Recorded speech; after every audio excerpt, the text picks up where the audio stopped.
ঘরে গিয়ে সবার চোখের আড়ালে একা একাই কাঁদতে শুরু করে। ছোট কর্তার বিয়ে ঠিক হয়ে গেল। ছোট কর্তা অন্য কাউকে বিয়ে করতে যাচ্ছে। তবে আমি আর এ বাড়িতে থেকে কি করব? যার জন্য এই বাড়িতে এতদিন পড়ে থাকলাম সেই তো জন্য কারো হতে যাচ্ছে। আজকের কাজটা শেষ করে আমি এ বাড়ি ছেড়ে চলে যাব। যেই কথা সেই কাজ। এরপর রান্না বান্না শেষ করে হাতের কাজ গুছিয়ে রেখে কুমারী মোড়ল বাড়ি থেকে বেরিয়ে পড়ে।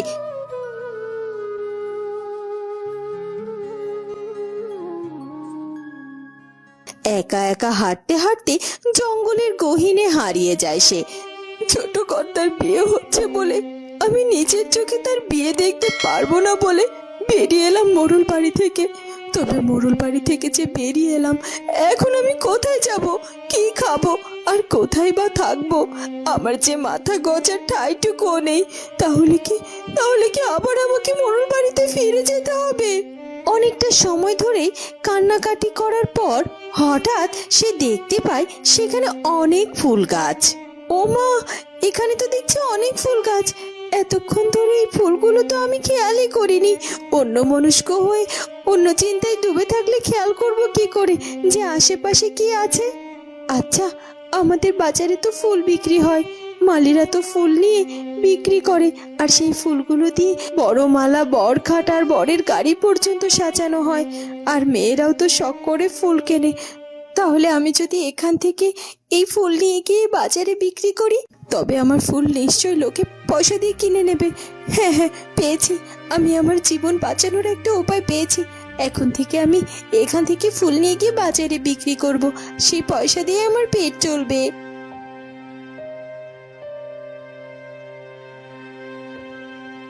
এরপর কুমারী ফুল গাছ থেকে ফুল ছিঁড়তে শুরু করে।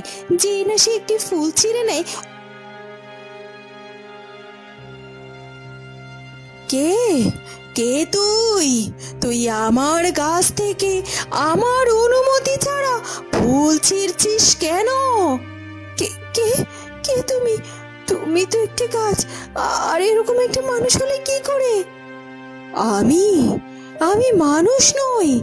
আমি হলাম এই ফুলের রাজ্যের পরী। এই গহীন জঙ্গলে তো কেউ আসে না, আর এলেও আমার বাগান থেকে ফুল ছেঁড়ার সাহস তো তার হয় না। আর তুই এসেই কিনা আমার গাছ থেকে অনুমতি নেওয়া ছাড়াই ফুল ছিঁড়েছিস। এর শাস্তি তোকে পেতেই হবে। তোকে আমি একটি ফুলের মধ্যে বন্দি করে দেব। সারা জীবনের মতো তুই ফুল হয়ে বেঁচে থাকবি, ফুল হয়ে। এ কথা বলেই ফুলপরি কুমারীকে জাদু করে, আর তাকে জাদু করে একটি ফুলে রূপান্তরিত করে ফেলে। ফুল হয়ে ফুলকুমারী আকুতি মিনতি করে ক্ষমা চাইতে থাকে ফুলপরির কাছে। আমায় ক্ষমা করে দাও, আমায় ক্ষমা করে দাও তুমি। আমি সত্যিই জানতাম না যে এই বাগান কোনো ফুল পরির, আর এই বাগানের ফুল ছিঁড়লে শাস্তি পেতে হবে। আর আমি যদি সেটা জানতাম তাহলে কোনোদিনও কখনো এই অন্যায় কাজ করতাম না। দয়া করে আমাকে ক্ষমা করে দাও, ক্ষমা করে দাও আমাকে ফুল পরি। তুই লোভ করেছিস, তোর কোনো ক্ষমা নেই, কোনো ক্ষমা নেই। আমি লোভ করিনি, সত্যি বলছি। আমার জীবনটা যে বড় দুঃখের। আমার জীবন চালানোর জন্য শুধু আমি একটা বেঁচে থাকার উপায় খুঁজছিলাম আর কি। আর এটা যদি আমার অপরাধ হয়ে থাকে তাহলে তাহলে আমি অপরাধী। এরপর কুমারী কাঁদতে কাঁদতে তার জীবনের সব দুঃখের ঘটনা ফুলপরির কাছে খুলে বলে। সব শুনে ফুলপরির মনও একটু শান্ত হয়। সে কুমারীকে তখন বলে, আহারে, তোর জীবনের ঘটনাগুলো শুনে সত্যি আমার বড্ড খারাপ লাগছে। সত্যি তো তুই কোনো অন্যায় করিসনি, কিন্তু ফুলপরি যদি কাউকে একবার শাস্তি দিয়ে দেয়, সেই শাস্তি যে তুলে নেওয়ার ক্ষমতা ফুলপরির নিজেরও নেই। আমি যে তোকে শাস্তি দিয়ে ফেলেছি, এখন তো আমার আর কোনো উপায় নেই। আমি নিজে তোকে এই ফুলবন্দি জীবন থেকে যে মুক্ত করতে পারবো না। যদি কোনো সত্যিকারের কেউ তোকে ভালোবাসে এবং তোর মায়ায় পড়ে, তবেই তুই মুক্তি পাবি তোর এই জীবন থেকে।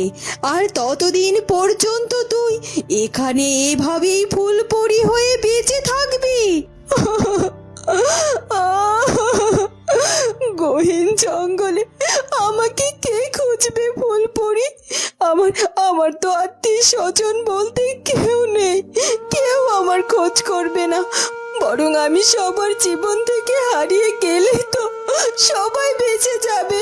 তুমি আমার একটা উপায় দাও অন্তত, যেন যেন আমি আমার চেষ্টায় আমার জীবনকে রক্ষা করতে পারি।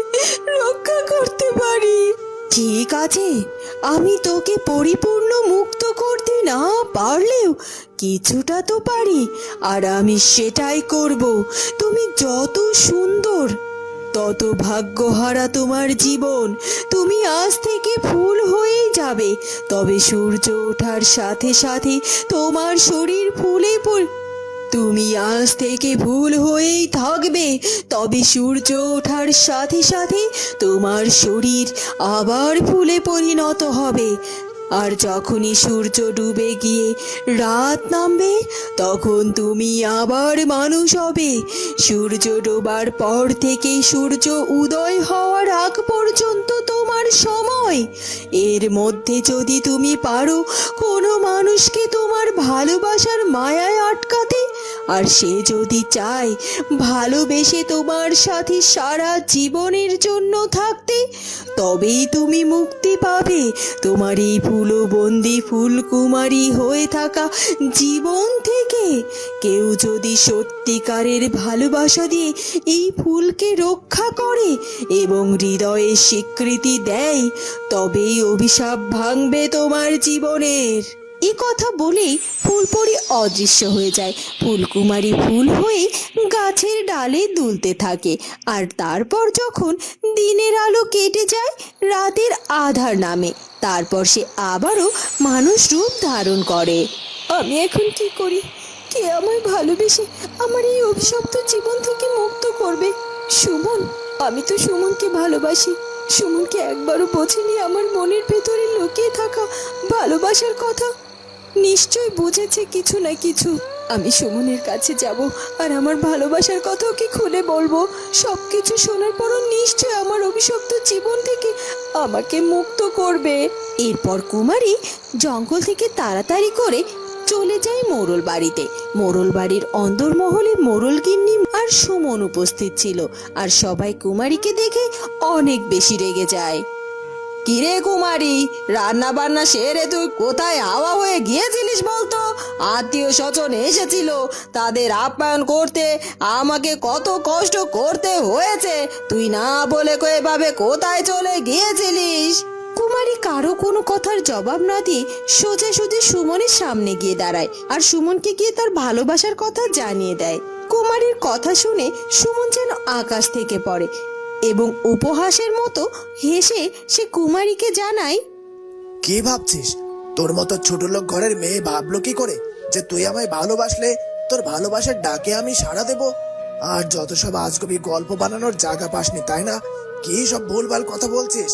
তুই ফুলবন্দি হয়ে আছিস, ফুলকুমারী হয়েছিস, হ্যান ত্যান আরো কত কি। এইসব নাটক অন্য কোথাও গিয়ে কর। আর হ্যাঁ, আজকে এই মুহূর্তে বাড়ি থেকে তুই বেরিয়ে যা, আর যেন এই বাড়ির চৌকাঠে তোর পা না পড়ে। ফুলকুমারী ভীষণ কষ্ট পায় তার ভালোবাসার মানুষের মুখ থেকে এই কথা শুনে। তারপর সে কাঁদতে কাঁদতে মোড়ল বাড়ি থেকে বেরিয়ে পড়ে। ফুলপরি তো আমায় অভিশাপ দেয়নি, বরং তিনি আমায় এই অভিশপ্ত জীবন থেকে মুক্তি দিয়েছে। এরকম জীবন নিয়ে বেঁচে থাকার থেকে ফুল হয়ে ফুলবন্দি হয়ে ফুলকুমারী হয়ে সারা জীবন হাওয়ায় দোল খেয়ে বেঁচে থাকাটাই অনেক ভালো। আমি আর চেষ্টা করব না ফুল থেকে মানুষ হওয়ার। এরপর কুমারী আবারও হারিয়ে যায় জঙ্গলের গহীনে। তারপর সে সারা জীবন ফুলকুমারী হয়ে বেঁচে থাকে। ধীরে ধীরে মেয়েটি দিনের বেলায় এক ফুল গাছে ফুল হয়ে ঝুলে থাকে। সবাই তাকে ভুলে যায়, কেবল রাতেই সে ফিরে আসে মানুষের রূপে।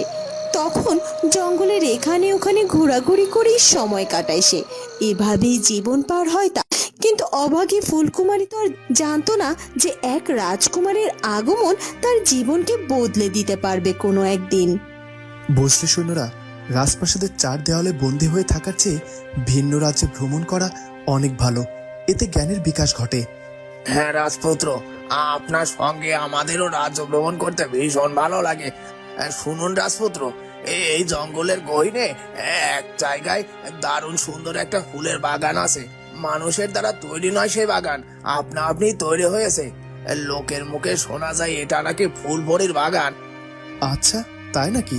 চলো তাহলে আমরা আজ ওই ফুল বাগানটিতে ঘুরে আসি।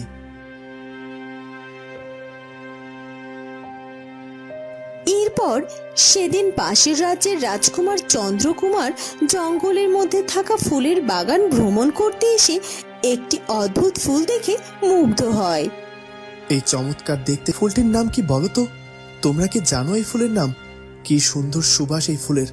আমি তো আগে কখনো এই ফুল দেখিনি। না না রাজপুত্র, আমরাও এমন ফুল আগে কখনো দেখিনি গো। এই ফুলটা যখন অচেনা, তখন আমি এই ফুলটিকে আমার রাজ্যে নিয়ে যেতে চাই। আমার রাজপ্রাসাদের রাজ উদ্যানে এর ঠাঁই হোক।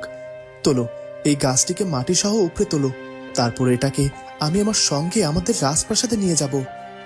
ভেবেছিলাম আমি কোনো কথা বলবো না, চুপটি করে থাকবো, কিন্তু এখন যে আমায় কথা বলতেই হবে এদের সাথে, নয়তো এরা যদি এই বাগানের গাছটা উপড়ে নিয়ে যায় তাহলে তো ফুলপরি নিশ্চয়ই রেগে যাবে, আর এই রাজপুত্রকে নিশ্চয় আমার চেয়েও বড় কোনো শাস্তি দেবে। না না, অযথা কাউকে শাস্তি পেতে দেব না আমি। থামো থামো থামো, তোমরা দয়া করে এই বাগান থেকে কোনো গাছ তুলো না, তোমরা দয়া করো।